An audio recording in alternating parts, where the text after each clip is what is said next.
बिस्मिल्लाहिर्रहमानिर्रहीम अस्सलाम वालेकुम वरहमतुल्लाहि वबरकातुहू। मेरा नाम है वकास मीर और आप सुन रहे हैं उर्दू पॉडकास्ट।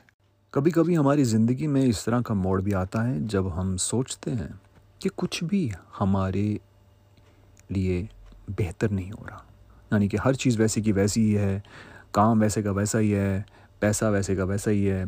कईयों का बिल्कुल पास कुछ नहीं है, कईयों के पास काफ़ी ज़्यादा है लेकिन उनको समझ नहीं आती कि उसको इस्तेमाल कैसे करना है या फिर कैसे वो ख़त्म हो रहा है। तो हर बंदे की अपनी अपनी परेशानी है। मैं काफ़ी लोगों को जानता हूँ जिनके पास बहुत ज़्यादा पैसा है और उनको भी जानता हूँ जिनके पास बहुत कम पैसा है।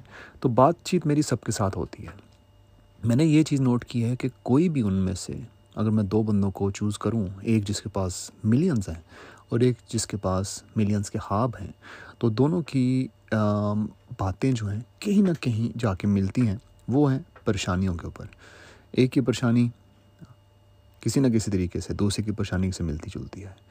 ज़रूरी नहीं कि सिर्फ पैसे की वजह से परेशान हो, घर की वजह से, फैमिली की वजह से, बीवी बच्चों की वजह से, काम की वजह से, इन्वेस्टमेंट्स की वजह से, दूसरी तरफ इन्वेस्टमेंट ना आने की वजह से।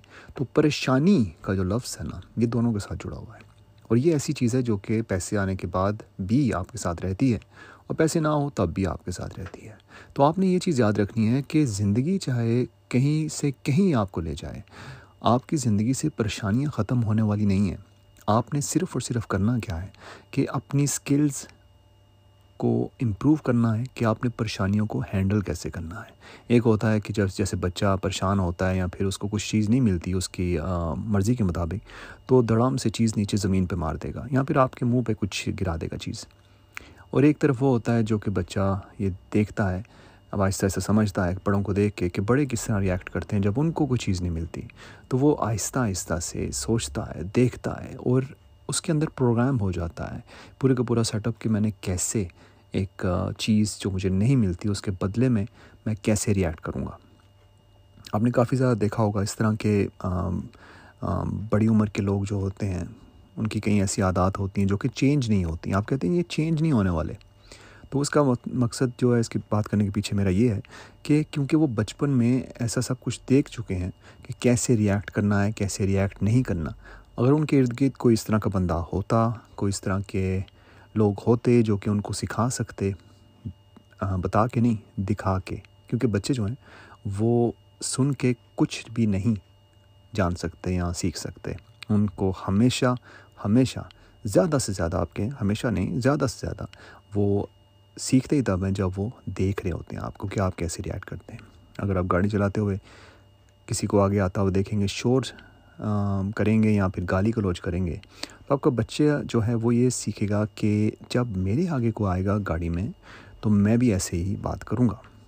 उसके लिए नॉर्मल हो जाएगा। अगर आप किसी के बारे में बुराई करेंगे, किसी को नीचा दिखाने की कोशिश करेंगे और वो देख रहा है, तो वो भी ऐसा ही करेगा, बिल्कुल वैसा करेगा। और उसको पता है कि किसी न किसी तरीके से उसको पता है कि ये गलत है, लेकिन उसको ऐसा लगेगा कि इसी तरह करना है मैंने, क्योंकि मेरे वालिद ने किया है या मेरी वालदा ने किया है।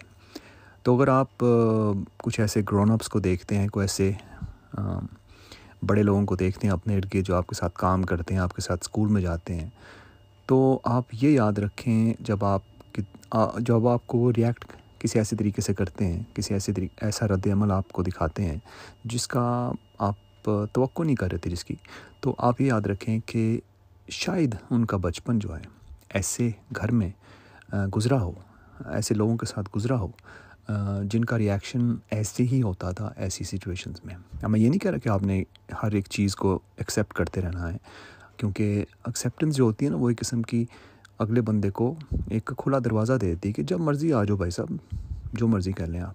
आपने अपनी इज़्ज़त नफ्स जो है उसको मजरूह नहीं होने देना, लेकिन अना के घोड़े से भी उतरना है। और जब बात करनी है किसी के साथ, अगर अगला बंदा आपकी लेवल पे नहीं है तो आप कोशिश करें कि ऐसी बात करें कि अगला बंदा समझ सके।